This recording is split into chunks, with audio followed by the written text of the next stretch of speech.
Қазақстанда 2026 жылдың 1 қаңтарынан бастап зейнетақы мен әлеуметтік жәрдемақылардың көлемі 10,5%-ға индекстеледі деп хабарлайды бақ.кз. Бұл жаңалық 2,6 миллионнан астам зейнеткер мен 2,3 миллионға жуық жәрдемақы алушыға тікелей әсер етеді. Сонымен көбейтілетін зейнетақы туралы әбден жырладық. Бұл ретте көбейген зейнетақы көлемі зейнеткерлердің көңілінен шығады ма? Тақырып қызықтырса, видеоны қарап шығыңыз. Достар, арнамызға жазылып, лайк басып, пікір қалдыруды ұмытпаңыздар.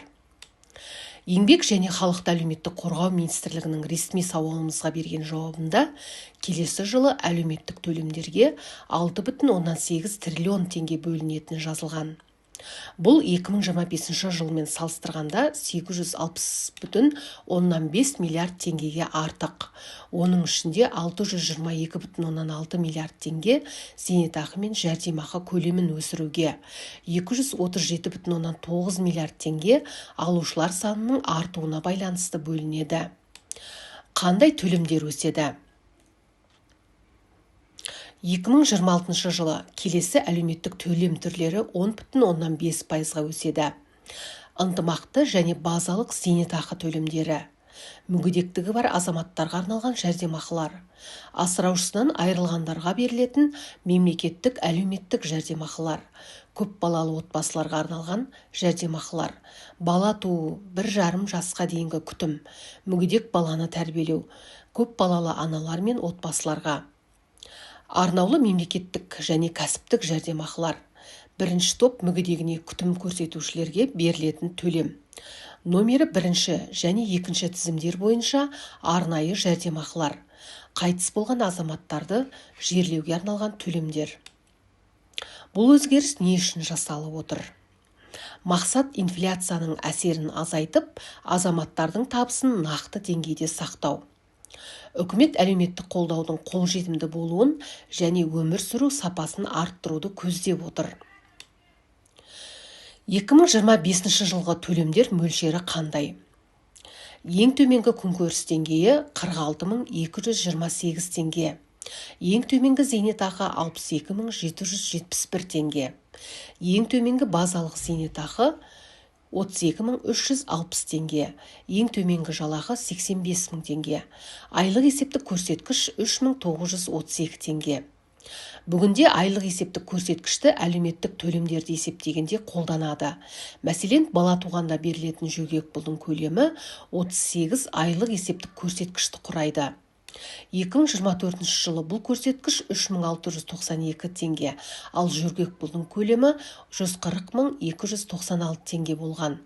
2025 жылы жәрдемақы 149,416 теңгеге дейін артты.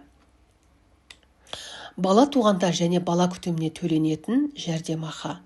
Қазақстанда заң бойынша 3 балаға дейінгі жәрдемақының нақты көлемі белгіленген. Ал 4 баладан бастап оның мөлшері артады. 1, 2 және 3 балаға 38 айлық есептік көрсеткіш көлемінде, яғни 149,416 теңге. 4 баладан бастап 63 айлық есептік көрсеткіш көлемінде, яғни 247,716 теңге берілетін болады. Ал егіз бен үшем туған жағдайда әрбір баланың төлемі бөлек есептеледі. Одан кейін 1,5 жасқа дейін бала күтіміне арналған жәрдемақылар төленеді. 1 балаға 22,648 теңге, 2 балаға 26,777 теңге, 3 балаға 30,867 теңге, 4 балаға 34,335 теңге төленетін болады. Көпбалалы аналардың жәрдемақысы. 2025 жылдан бастап көпбалалы аналардың жәрдемақысы шамамен 4,000 теңгеге өсті. 4 баланың жәрдемақысы 63,030 теңге. 5 баланың жәрдемақысы 78,798 теңге. 6 баланың жәрдемақысы 94,565 теңге. 7 баланың жәрдемақысы 110,332 теңге. Осылайша әрбір бала үшін 4 айлық есептік көрсеткіш көлемінде, яғни 15.728 теңге қосыла береді. Мәселен, 12 баланың жәрдемақысы 188.736 теңгені құрайды. Сондай-ақ көп балалы ананың наградасын алғандардың жәрдемақысы да көтерілді. Алтын алқа батыр ана бірінші және екінші дәрежелі ана даңқы үшін 7,40 айлық есептік көрсеткіш көлемінде, яғни 29.097 теңге. Күміс алқаға 6,40 айлық есептік көрсеткіш көлемінде, яғни 25.165 теңге төленеді. Мүгедектік үшін берілетін жәрдемақы.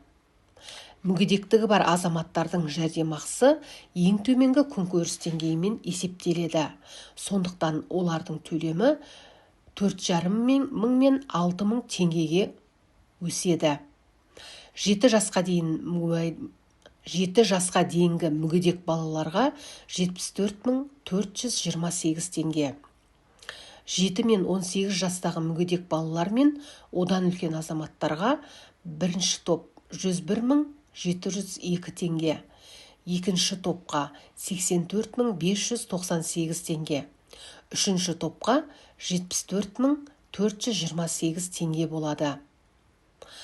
Бала кезінен мүгедектігі бар адамдарға бірінші топ 101.702 теңге, екінші топқа 84.598 теңге, үшінші топқа 74.428 теңге төленетін болады.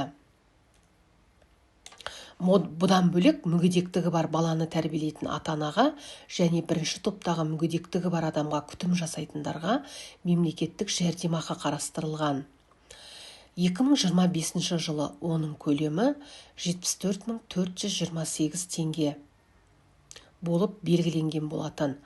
Сонымен қатар мүгедектігі бар азаматтарға тегін санаторлы-курорттық, яғни шипажайларға тегін жолдама да беріледі. Одан бөлек түрлі қосымша қажетті құрал-жабдықтармен де тегін қамтамасыз етілетін болады. Сонымен 2026 жылы зейнетақы мен жәрдемақы және түрлі әлеуметтік төлемдер, сонымен қатар жөргекпұл көлемі де көбейетін болады. Оның үстіне әр балаға берілетін жәрдемақы көлемі де көбейетін болады. Сонымен 2026 жылы әлеуметтің әлеуетін көтеретін біршама көтермелеулер қолға алынғалы отыр. Алдағы жылдан күтер үміт көп. Сондықтан зейнетақы көбейтіліп, әлеуметтік төлемдер, жәрдемақылар және көп балалы аналарға қарастырылатын көмектер көлемі де көбейетін болады.